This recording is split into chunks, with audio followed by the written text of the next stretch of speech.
আসসালামু আলাইকুম সবাইকে। আমার হাঁস ডিম পারলো মাত্র,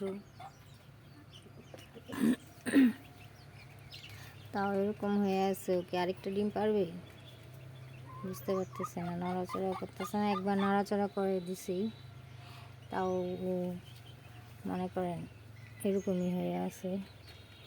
এখন ওকে আরেকটা ডিম পারবে নাকি ডিম পাড়ার পর অস্থির হয়ে গেছে। তাও আমি ওকে নড়াচড়া করাতে চাচ্ছি না, কেননা ডিম পাড়ার পর সব প্রাণী একটু হয়ে যায়, হতভম্ব হয়ে যায়।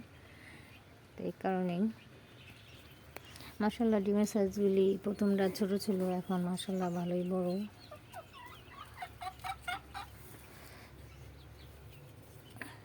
কালকে অবশ্য ডিম পাড়েনি,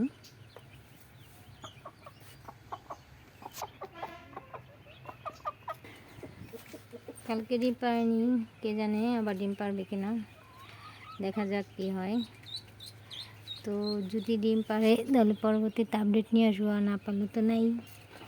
এই পর্যন্ত সবাইকে খোদা হাফেজ।